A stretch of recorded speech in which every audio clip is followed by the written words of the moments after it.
तो फिर भी। ओके सो हमारे पास यहाँ पर जो सेकंड इवेंट होगा ना, यानी जो इस लाइन के बाद लिखा हुआ आ रहा होगा, वो इवेंट ऑलरेडी अकर्ड हो चुका होगा। ठीक है। ओके। और जो पहला इवेंट है वो उसके ऊपर बेस कर रहा होगा। So the probability of event A given that the B has already occurred, so that would be called as the probability of A given given B, and it could be written as this in this form symbolically. So there are many ways to calculate the conditional probabilities, including tree diagrams. हम इसको tree diagram के जरिए भी कर सकते हैं, हम इसको Venn diagram के जरिए भी कर सकते हैं, and just the common sense combined with the basic knowledge of the probability. और हम उन simple formulas से भी कर सकते हैं, वो जो हमने ऊपर पढ़े हुए हैं, x and blah blah जो जो भी है। ठीक है। माशाल्लाह, यस। सो ये बहुत आसान है, इसके अंदर कोई हमें ज्यादा सोचने की जरूरत नहीं पड़ेगी, होप सो। अब इसका जरा फॉर्मूला देख लें। हमारे पास जब भी इस तरह आएगा, probability of A given that B, so do remember हमारे पास probability of A intersection B. Intersection का मतलब आपको, अगर वो सेट्स वाले के अंदर प्रॉब्लम है तो अभी हम यहाँ पे जस्ट इंटरसेक्शन का मतलब और यूनियन का मतलब देख लेते हैं। कि लेट्स से कि हमारे पास एक सेट ए है जिसके अंदर हमारे पास ऑड नंबर्स आ रहे हैं, 1, 3, 5 एंड 7। और एक हमारे पास सेट बी है जिसमें हमारे पास let's say even and odd यानी कि नेचुरल नंबर्स एक सीक्वेंस के साथ आ रहे हैं, 4 एंड 5। ओके। अब मैं अगर ए यूनियन बी लूंगा, ए यूनियन बी के अंदर तमाम एलिमेंट्स दोनों सेट्स के एक पैटर्न के साथ, असेंडिंग असेंडिंग ऑर्डर के साथ हमारे पास लिख दिए जाएंगे, 1, 2, 3, 4, 5 एंड 7। ठीक है। ये हमारे पास यूनियन है। यूनियन मींस कि दोनों सेट्स के अंदर जो भी एलिमेंट्स है वो सारे के सारे कंबाइन करके एक सेट उनका बना दिया जाए, लेकिन कोई भी एलिमेंट रिपीट नहीं होगा। जिस तरह यहाँ पे 1 2 बार था, नहीं रिपीट हुआ, 3 2 बार था, यूनियन वाले सेट के अंदर रिपीट नहीं हुआ। इसी तरह से अगर हमारे पास यही ए और बी है, अगर हम इनका इंटरसेक्शन निकालते हैं, A intersection B, so intersection के अंदर हमारे पास कॉमन जो दोनों के अंदर सेम होंगे वो आएंगे। तो दोनों के अंदर सेम कौन से हैं? 1 है, एंड देन 3 है, एंड देन 5 है। ये तीन एलिमेंट्स जो है वो हमारे पास कॉमन थे। तो इंटरसेक्शन के अंदर हमारे पास कॉमन चीज आती है, और यूनियन के अंदर हमारे पास कंबाइन होल फॉर्म के अंदर वो चीज लिखी जाती है। सो अब यहाँ पर जो इंटरसेक्शन है प्रोबेबिलिटी के अंदर, जो ए गिवन दैट बी के फॉर्मूला के अंदर आ रहा है, ए इंटरसेक्शन बी, ये सेम यही चीज है कि अगर आपके पास दोनों में कोई चीज कॉमन है तो वो आप लिख सकते हैं यहाँ पर। ठीक है। ओके। अब हमारे पास, और ये डिवाइड किसके साथ होगा? Probability of B. Do remember, पहले हमारे पास जो न्यूमरेटर, लाइक जो हमारे पास ए गिवन दैट बी है, इन दोनों का इंटरसेक्शन होगा, और जो गिवन होगा उसकी प्रोबेबिलिटी डिनोमिनेटर में होगी। ठीक है। जो अच्छा। Already occurred okay okay. होगा, जो ऑलरेडी अकर्ड होगा उसकी प्रोबेबिलिटी डिनोमिनेटर में होगी। ऐसा मत कर दीजिएगा कि अगर आपके पास ए गिवन दैट बी है तो ऊपर तो आप B probability of A intersection B कर लें, और और नहीं। डिनोमिनेटर आपको जो है जो आपने फाइंड आउट करना हो, तो फिर ये आपसे निकलेगी नहीं। Yes yes. तो ये फॉर्मूला भी गलत होगा। तो आपके पास जो ऑलरेडी अकर्ड होगी वही डिनोमिनेटर के अंदर आपने लिखनी है। So now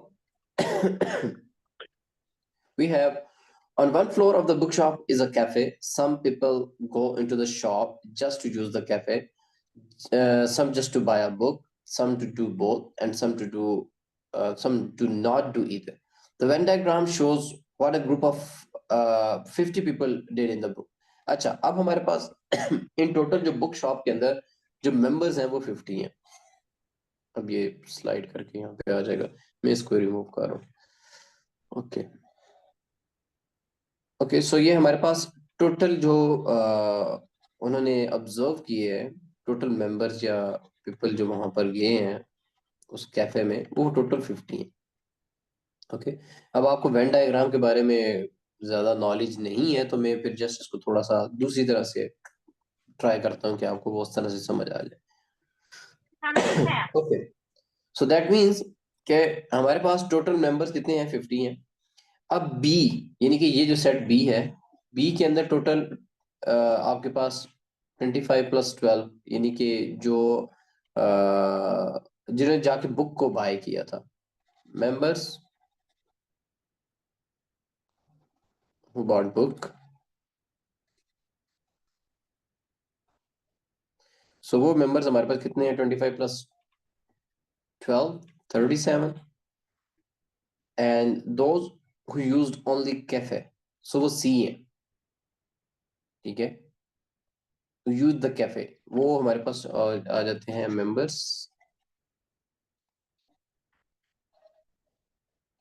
used cafe, so that would B 20। Half तो शायद हमने वैसे ही निकाल लिया क्योंकि वो वेन डायग्राम के अंदर ये आंसर इसी तरह से था कि वो उसके किस तरह से निकाल अच्छा, अब हमारे पास क्या है? हमने वर्कआउट करना है बी इंटरसेक्शन सी के ऊपर, ठीक है। B given that C, B given that C के ऊपर। सो अभी हमने देखा था कि बी इंटरसेक्शन सी होना चाहिए, वो आपको वेन डायग्राम के बगैर समझ नहीं आएगा। सो थोड़ा सा हम वेन डायग्राम को इसी तरह से लेके चलते हैं क्योंकि ये गिवन डेटा ही इस हिसाब का बना हुआ।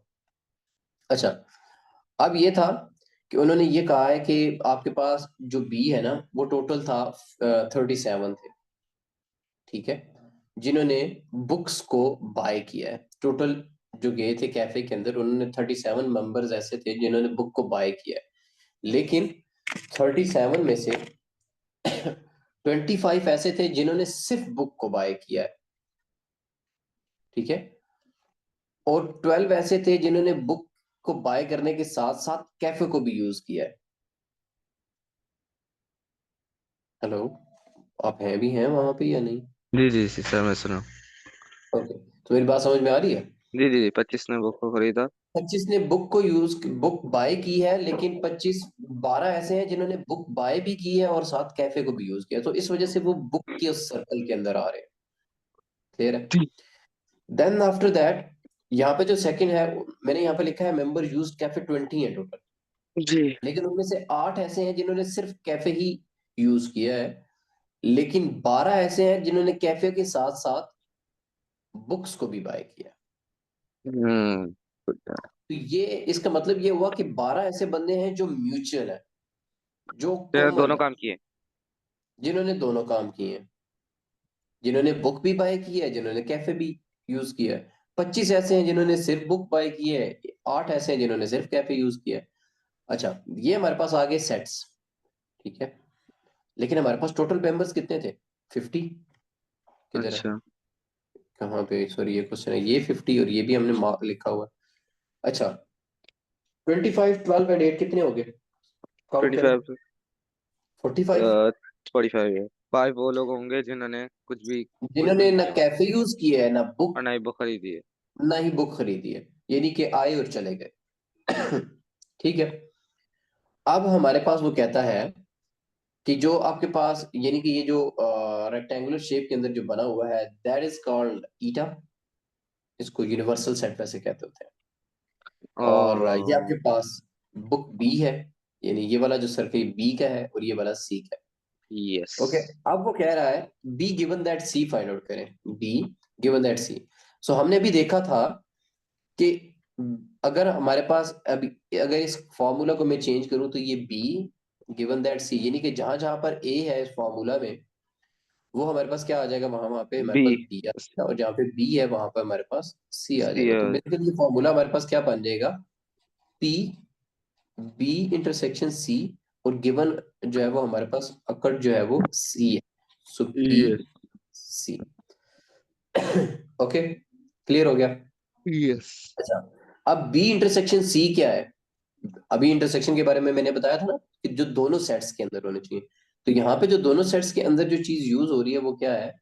वो ये 12 है, कि 12 ऐसे मेंबर्स हैं जिन्होंने बुक्स भी बाय किया और कैफे भी यूज किया है। सो हमारे पास यहाँ पर जो बी इंटरसेक्शन सी की प्रोबेबिलिटी हो जाएगी वो हमारे पास 12 हो जाएगी। और जस्ट सी के बारे में बात करें तो वो कितनी होगी? ओके, ये हो जाएगी हमारे पास 12।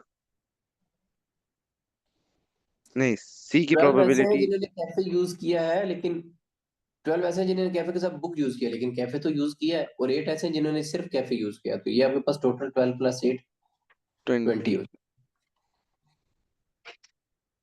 क्लियर? यस, अगर इसमें बस हमारे इसकी पास बोलता जगह ये सिर्फ कैफे यूज किया तो हम 8 लिखते, राइट। एग्जैक्टली। लेकिन ठीक है। क्योंकि अब यहाँ पर जो है वो कॉमन टर्म भी स्पेसिफाई आ नहीं रही है। किया। हम्म? अब स्पेसिफाई उन्होंने नहीं किया। इस चीज को मेंशन किया हुआ है, अब स्पेसिफिक नहीं है वो चीज, वो जनरल है। नेक्स्ट हमारे पास क्या है, probability of C given that B. अब फॉर्मूला चेंज हो जाएगा, अब फॉर्मूला हो गया है C intersection B with the probability of B. अब सी इंटरसेक्शन बी क्या है, सेम, स्टिल 12, क्योंकि बी इंटरसेक्शन सी हो या सी इंटरसेक्शन बी हो दोनों सेम ही है, जी 12। लेकिन प्रोबेबिलिटी ऑफ बी है डिनोमिनेटर में, गिवन दैट बी है, तो गिवन दैट बी में क्या आएगा,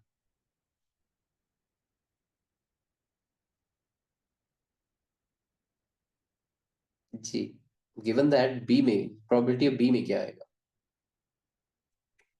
ओके, ये 25 होगा, ये नहीं, 25 + 12, 37। 37 होगा। ठीक है, सो ये पी गिवन दैट पी की आपके पास, सी गिवन दैट बी की आपके पास आ जाएगी देयर इट इज। सिंप्लीफाई नहीं ठीक करेंगे है, सर? इसको सिंप्लीफाई कर भी लें तब भी कोई मसला नहीं है, ये ऊपर वाला हो जाता है, ये आपके हाँ, पास क्या हो नीचे वाला नहीं जाएगा, होता। 6 and 6, 10 and 3 and 5, 3 and 5। 3, 5, okay. ठीक है, वो कोई इश्यू नहीं है, वो आप कर लें। तो ये आपके पास हो जाएगा ऐसे सॉल्व। ओके। रेस्ट हमारे पास ये सिंपल से क्वेश्चंस हैं, जिसपे आपके पास ट्री डायग्राम भी आ रही है और बाकी सारी चीजें भी आ रही है, वेन डायग्राम भी आ रही है। इसमें आपके पास इस क्वेश्चन के अंदर, क्वेश्चन नंबर 7 के अंदर आपके पास सेट्स की नॉलेज होनी चाहिए, क्योंकि यहाँ पर आपके पास कॉम्प्लीमेंट भी आ रहा है, बी कॉम्प्लीमेंट और ए कॉम्प्लीमेंट। तो इन ये क्वेश्चन दे। के अंदर आपके पास सेट की नॉलेज भी होना जरूरी है, और देन दैट्स इट, ये हमारे पास चैप्टर एंड हो गया। लेकिन आपने इसको इसको ट्राई करने से पहले ना, अब जब तक आपके पास ये ट्री डायग्राम वाले ऊपर वाला टॉपिक आपने नहीं किया होगा तब तक ये भी नहीं होगा नहीं, ये तो क्वेश्चन। किया है, किया ठीक है है, मैंने। तो ये सारे ये टॉपिक आपको करवाया तो है, बट मैं प्रैक्टिस की बात कर रहा हूँ ना, कि हम्म। प्रैक्टिस नहीं है। अच्छा, अब ये वेन डायग्राम का ये बहुत मजे का क्वेश्चन है, इंटरेस्टिंग क्वेश्चन है दिस वन। लेकिन अब ये वेन डायग्राम से रिलेटेड है, वेन डायग्राम अब पहले हम सेट्स में पढ़ेंगे, देन आफ्टर दैट हम इसको भी कंटिन्यू करेंगे, ये वाला टॉपिक फिर याद रखिएगा। ठीक सर, है, सो फिर आप अभी क्या करेंगे, नेक्स्ट टॉपिक कर लेते हैं। Next topic,